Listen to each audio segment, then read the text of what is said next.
Good afternoon, folks. Welcome back to Undercover ET. We have got Dr. Shiepe back on the channel. Doc, how the hell are you, mate? It's been a while, hasn't it, since I've had you on? Yes, I know, too long, too long. It's been really well. Things have been really well. Really a great week. Last 7 days, contact in the desert, new contacts, amazing, unexpected new contacts. Can't complain. Very happy. Contact in the desert, recording new UAP dragon video every day here in Marina Del Rey. Life's good. I can't ask for more right now. Yes. Exciting times, exciting times. You did say you had a great time at Contact in the Desert. Obviously, you've told me everything that's happened. This is why we're doing this, because people want to know what's been happening with Doc over the weekend. But also, it kind of, the information you found out kind of then broadens the spectrum here, broadens the horizon, if you will, of questions that we asked, even me and you, we asked ourselves over the period of a few years. We've asked, are people watching? Do people know? And now we have that answer. So let's start with Contact in the Desert, and then we'll move on to other things. But what happened? I mean, what did you see there? Was there anything exciting to share that you saw, or? Yeah, it's what I did. I went to Contact in the Desert. I took my nephew Eric. He's a co-producer of my channel, and we drove out there. And we said I took my photo album with me, a green photo album. It has like 100 UAP dragon videos or pictures. And I said, okay, we're gonna make the best of this. We had like half a plan. Go there, sit down, have a positive attitude, and hope for the best and look for high level contacts. That's what it was all about. So we do, we go to the lobby, we sit down, we get something to eat, we get like a pizza, we're looking around, we're trying to come up with a plan. And after about an hour, started to come together, the synchronicity. I don't know what, but the synchronicity. I look up and I see George Knapp walk by. I go, okay, great. And I'm looking, I'm watching, and he goes into this booth where I thought he was just going to buy some hats or shirts. I walk over to try to accidentally meet him. And as it turns out, he's doing a meet and greet. So here I am, I'm first in line because they don't post this ahead of time. It's just spontaneous. Sure. And it's a good thing I was first in line because that line became a 2 hour line within 10 minutes. Wow. And yeah, so uh, I walk up, I say, I have my book. I say, Mr. Knapp, Dr. Robert Shiepe, Marina Del Rey, do you know what's been going on with these small, fast, predictable UAPs for the last 9 years, since the summer of 2017? He goes, no, I have no clue. So I give him the 411. I go, look, this is what's going on. These things are flying here every day. The government's been here 46,000 times chasing these things. 46,000. It's astronomical amount of helicopters. Unbelievable. I've documented all of it. I broke it down. He had no clue, but I told him everything I knew within a polite period. I didn't want to like take 30 minutes in the line as. So I'm telling as much information as I can. He goes, well, do you want me to sign a poster? I said, could you sign my photo album? So he signs my photo album. It was kind of cool. And he gives me his personal information. So I'm going to be in contact with him. Now, at the same time, the synchronicity kept coming in. The attorney, Danny Sheehan, walks up, talks to George. I know Danny. I say, hey, I introduced myself. Hey, I met you 8 months ago in Beverly Hills at the premiere. He goes, I remember. I said, well, since then, there's been some updates. Department of Energy reached out and they want to know more about my videos. And he was kind of surprised, like, wow. I told him what was going on and talked for 10 minutes. I say, hey, Danny, can you send my photo album? He goes, I guess so. Totally took him off guard. Yeah, totally. He was there to talk to George Knapp. Standing next to him was Jeremy Corbell. Hmm. So Jeremy, hey, let me tell you what's going on. You know about Marina Del Rey? He goes, actually, I kind of do. I go, I know your work. I know your interpolations. You are doing some amazing research. I'm very impressed with it. And we talk again for 10 minutes. And I go, Jerry, can you send my photo album? So I have all 3 signatures, and I've already sent you the pictures. And as if that wasn't enough, because that was, what the heck was all that about? How did all that synchronicity come from? My phone rings, and I think it's spam. I don't recognize the phone number. I answer it, and it's Ross Cohart in Australia. Bam. What's happening right here? Mm. I'm not sure what to believe. Is that an accident or is it synchronicity? I don't know. That's a lot of synchronicity here. He goes, Robert, I want to talk to you about these videos you have. What's going on? I emailed you. I guess you didn't get my email. I go, Ross, this is what's going on. They've been here 9 years. Government's 46,000 sorties. Here's a couple of videos. So he goes, here's my contact information. Here's my personal phone number. Stay in contact. So now we're in contact. In the meantime, I'm politely sending him new videos. I'm not trying to overwhelm him. He's a very busy, they're all very busy. If you overwhelm them, that won't be good. But I've given him some amazing, amazing videos. He says, I'm going to show this to some other experts. And he has. Yeah, a lot of new information's come along. It's a gentleman on X, Billy Kryzak. ProPixel. Yeah, I was ProPixel. Yeah, I wasn't totally familiar. But a couple of days ago, he posted, there's these small objects flying around all over the world, and they're tagging airplanes. They're flying up to airplanes. So I'm like, wow, that's an amazing coincidence. So yeah, it is funny how suddenly people are saying, oh, look at this amazing find, when all of this is now coming out, and governments are, well, the US government, Department of War, are starting to lay out all the footage and basically say this is a real thing. Now all of a sudden people are jumping on board with your research, you could say, Doc, which is a shame, but also kind of like a told you so moment for you as well. It was, Robert, I'm really not the type to say I told you so, but it is. It does apply. But the way I look at it is, when gravity was discovered, and a lot of people didn't believe it, but it's one of those things where, given a couple of years, more people are going to believe, because it is what it is. The science is real. It's real. And given enough time, people are going to pull their own cameras out, and they are, and they're recording these. And I think worldwide now, there's probably over 20,000 videos worldwide. There's about 15 people on YouTube recording and posting these small, fast-moving, predictable UAP dragons. I call them dragons because 9 years ago, I thought they were dragonflies because they had to be a bug. It had to be. There were no other options. But they're not bugs or birds. I really dived into the science. I'm a clinical pharmacist, heavy science background. Fortunately, with the time, the money, the resources, the interest, motivation to do the science, and I did, and I have. And it's 14,000 hours. Sorry, Doc, while you're talking about what you used to do, just touch on what you created back in 1986, the year I was born, and what kind of lifestyle you was sort of living in the early 90s, because I think it's important for people to know this. I see your point for credibility purposes. So it's hard to believe 1986, 40 years ago.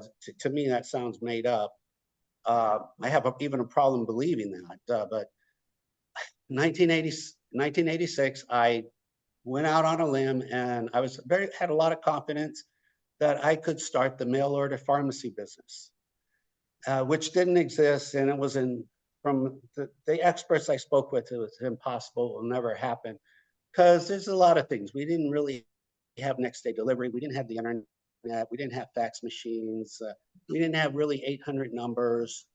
But what I did was I specialized in infectious disease. I became an infectious disease specialty pharmacy, and I focused on cancer and HIV, and I took it nationwide. and it became very big, like Pluto orbit. And it just didn't go to the moon. It went to Pluto. It was humongous. I did that for 25 years, but and this is a whole other story. I changed the art of how pharmacy was practiced. I actually introduced brand new protocols on how HIV was treated, which sounds impossible because that doesn't happen. The way protocol happens is with maybe major pharmaceutical companies working with universities working with the FDA. No one person can change but I kind of did. Yeah. I came up with suggestions. The reason was HIV back then, we were desperate for answers, effective new answers, like 911. Like it had to be done quickly. And it wasn't long before I was working with 100 of the country's best infectious disease doctors nationwide. So I would just say, hey, since we don't really have any technology, just from my understanding of pharmacology, why don't we use this medication? And within a few months, it was adopted. These doctors, they reached out to the FDA. They go, look, we don't have anything. We have nothing to lose. Let's try this. That medication was Zovirax, acyclovir. It's an antiviral. Wasn't your best first choice, but considering we had zero, not bad. I mean, if you had to enter a car race and all you had was a race car from 1950, not bad. I mean, you do almost pretty well.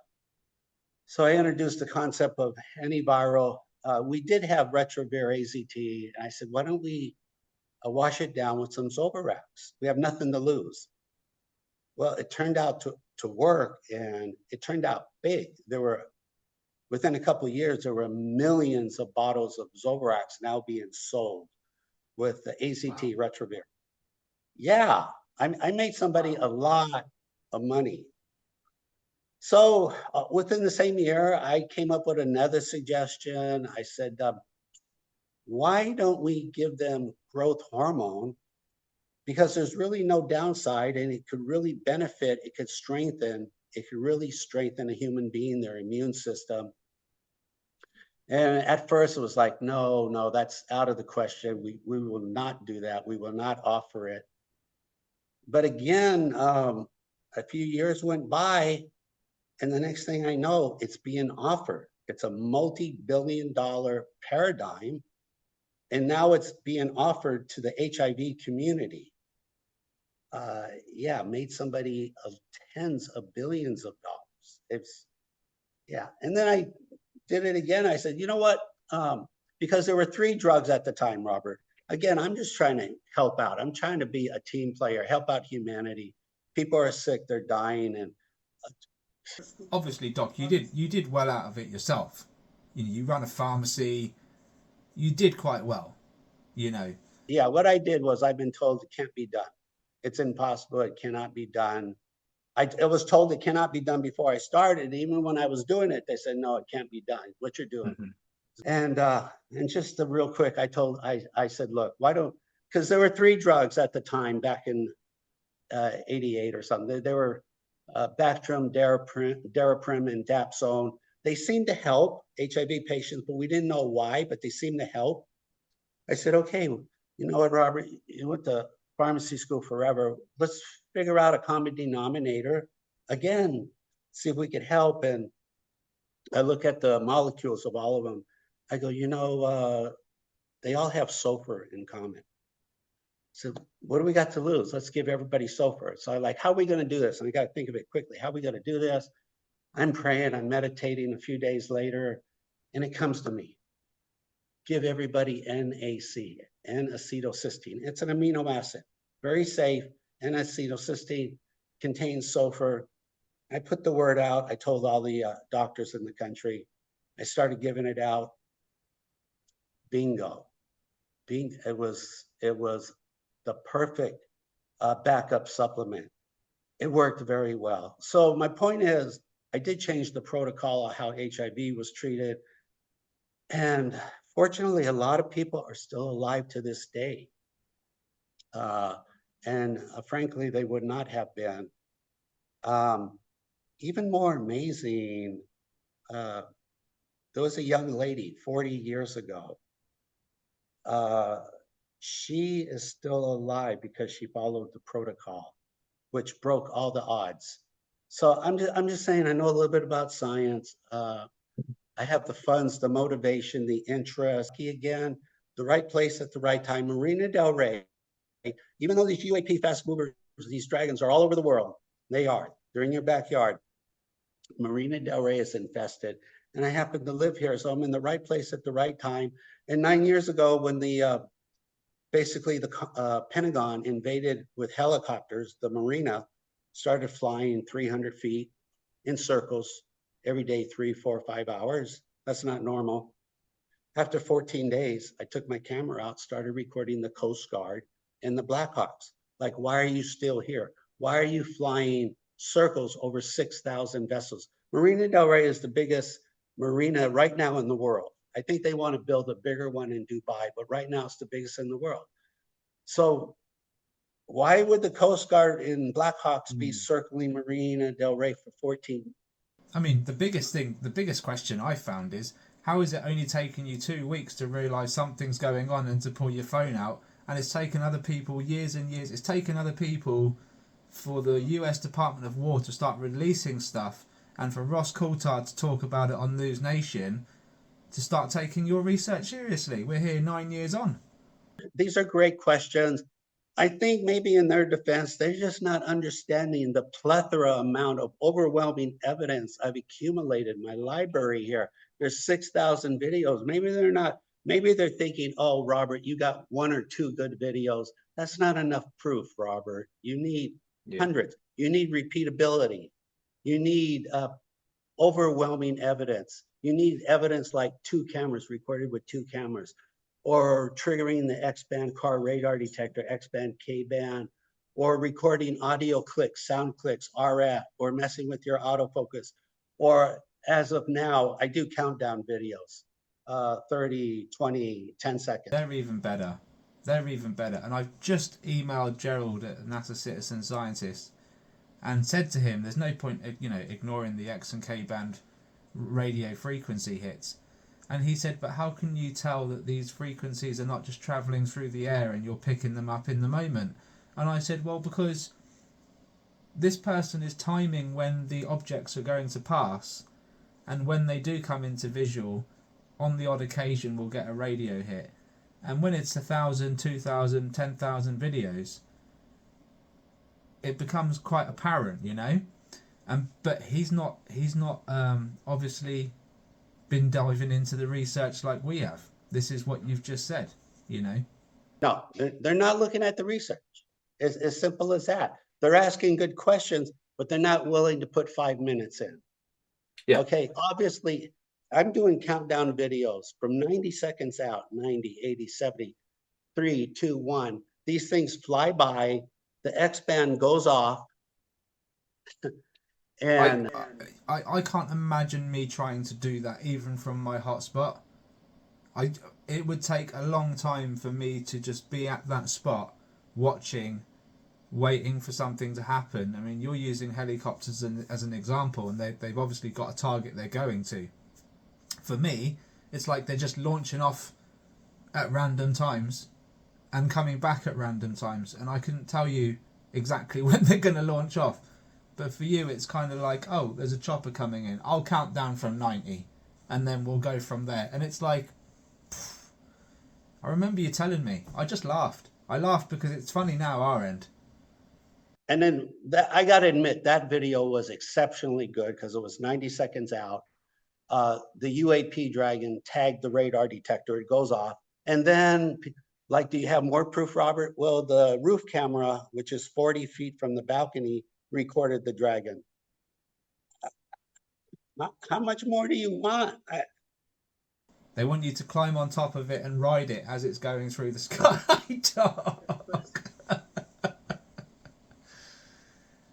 And even then it would be AI. In all fairness, come on, that's over.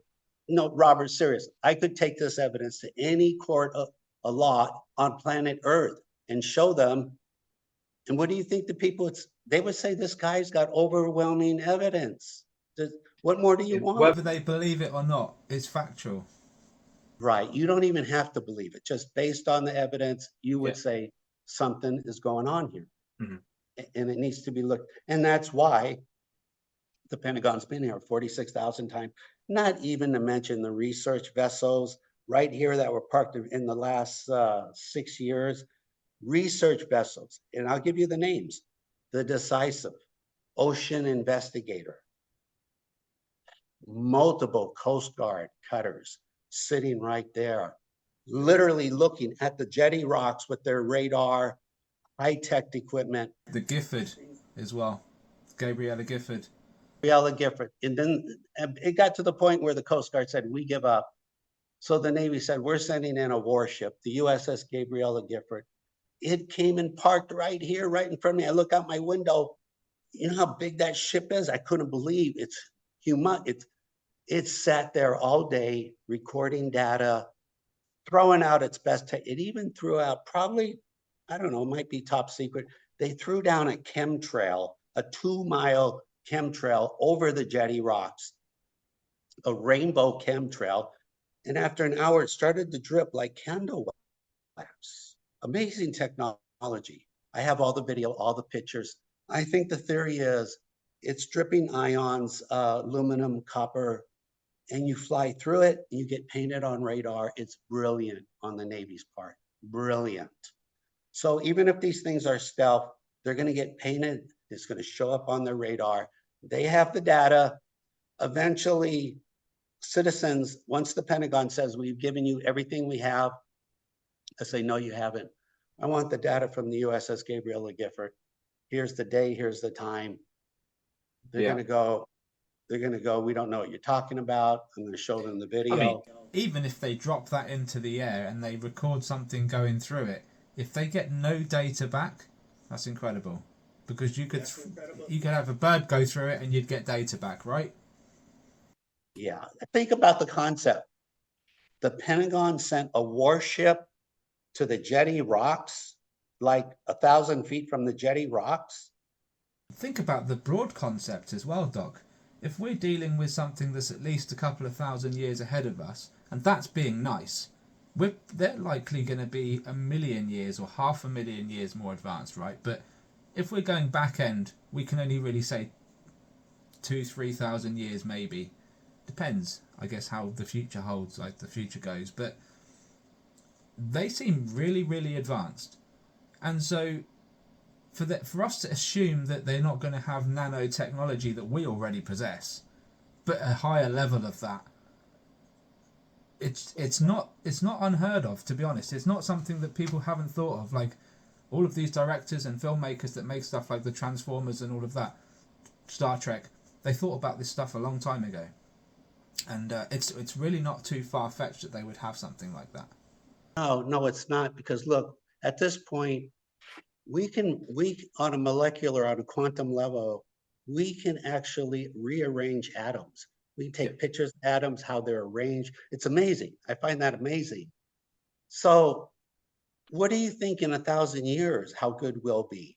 We'll be able to make very tiny drones, quantum level, that probably go through matter very fast. But then again, they'll probably be giving off a lot of RF and they'll be detectable.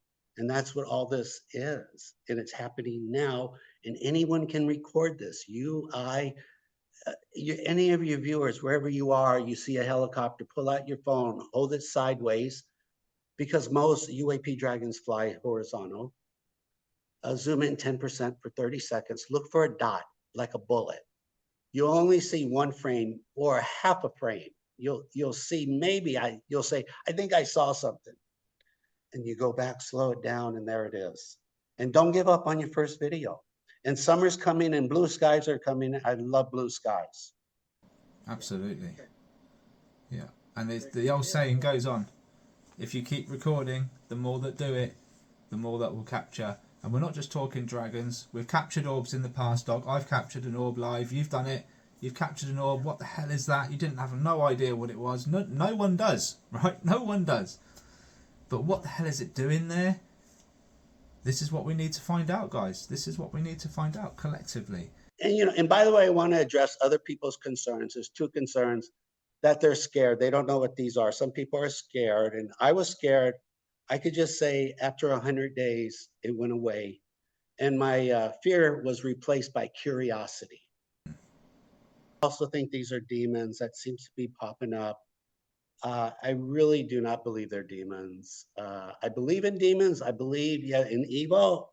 I believe there's evil energy that want to mess up people's lives at any cost. But no, that concept does not apply here, or I could say DNA does not apply. These are not demons. My personal opinion, I think they're from our future. If they're not from another planet, they're from our future. But whatever they are, they're real. We need to document, record, share information, and accept the challenge. We can do this. We're smart enough. Accept the challenge to analyze and figure out what is going on. Why are they reconning everything in the sky? They're reconning airplanes, helicopters, birds, kites, parasails, people too. But that's another concern. Yeah, I mean, and I'm glad you touched on that as well, Doc, because, you know, although like we've got Ben in Oklahoma recording sources and white orbs and everything else, and then we've got you with the Dragon UAPs, which I think people are starting to understand and grasp now. The concept of a micro UAP getting close to people, I think, is the red button. That's the red button of this whole topic. So we can say sources are real and show the best sources. We can say orbs are real and show the best orbs. I think if the government turns around and shows that these small objects the size of your hand can fly past your head and you wouldn't even know about it, and they have been, that is a big red button concern, and I think that will come out last, to be honest with you. But yeah, I think I think you're onto the biggest part of the whole scare, you could say, of this topic. The whole worry, you're onto it. That is my concern, because these are not theories. We have videos of them flying up to people's faces, flying up to their hand. We have that one video last year, flew into the guy's eyeball. He was looking through a long lens, and I guess the dragon was curious, like, hey, why are you looking through this long lens? So he flew into his eye to see what he was looking. That's what they can do. My concern is, hey, are you giving off gamma radiation? Are you accidentally hurting us? That's my legitimate concern. I didn't want to get into that too much because I don't want to scare you away. If it's not a concern, then you're scared away by the whole science itself. So let's first look into the science, accept that it is real, it's here, and then we'll address safety concerns later. It is what it is. Whether we ignore it or accept it, they're here and they're not leaving. We deal with reality. That's what science is. We deal with reality.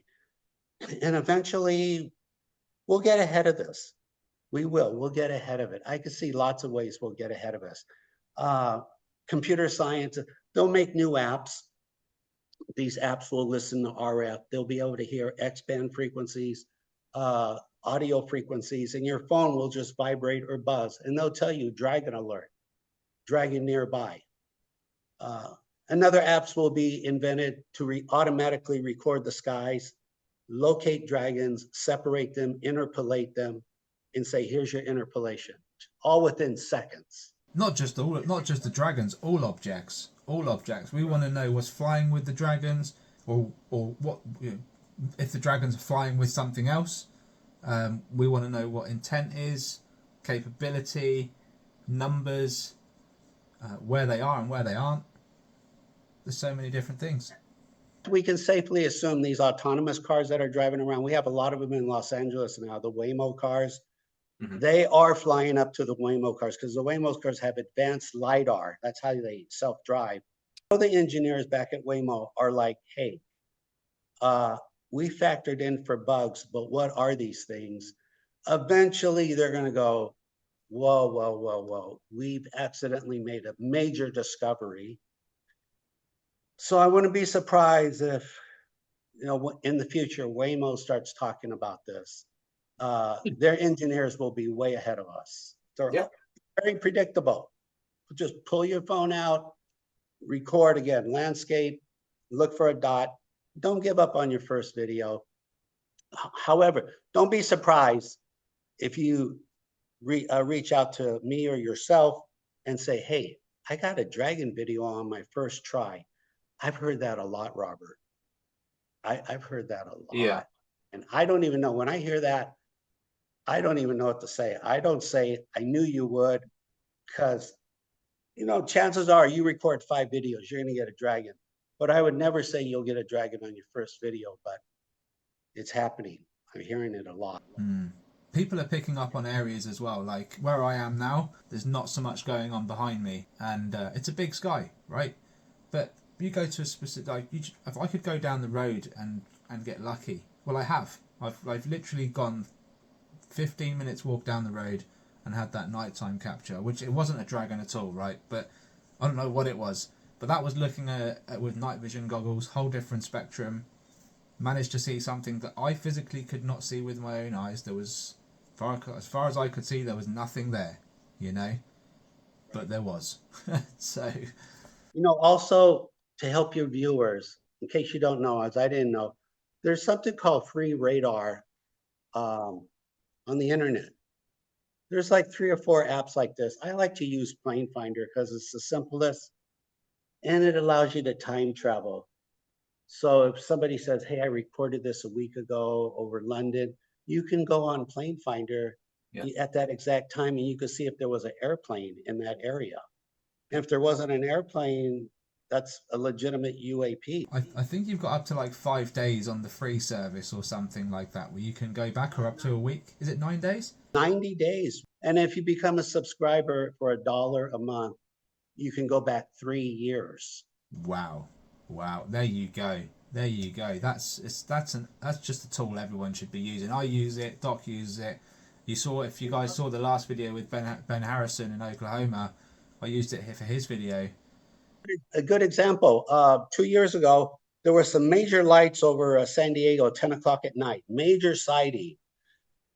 People recorded it, something like the Phoenix lights. It was major.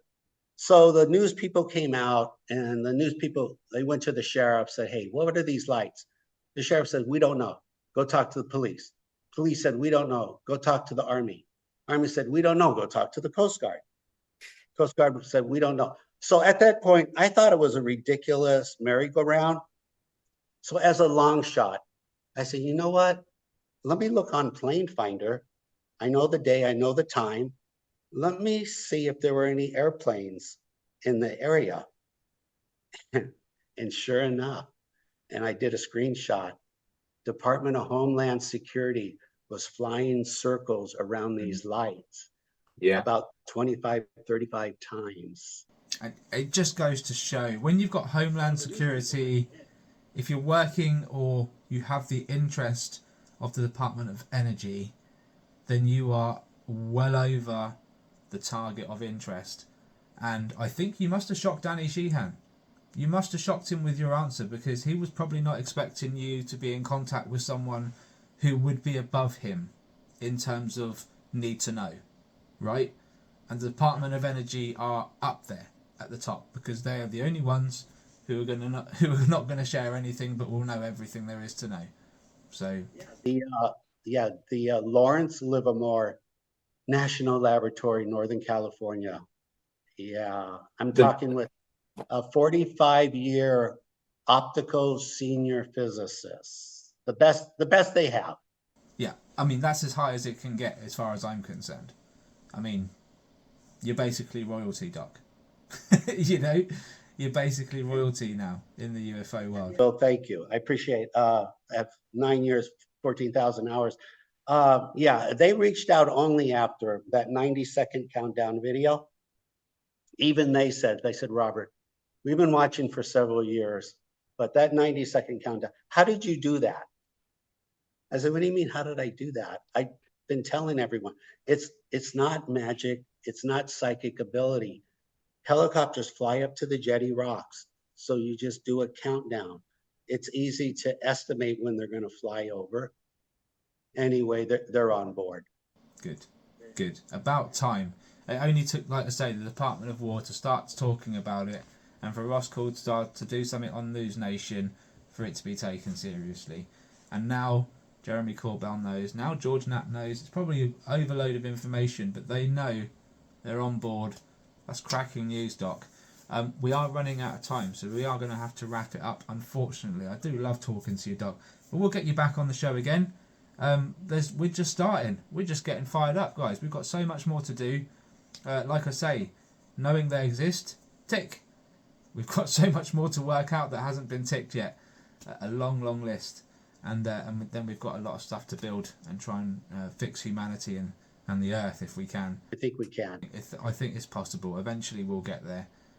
As long as we keep working. If you're a skeptic, if your viewers are skeptic, that's fine. I like skeptics.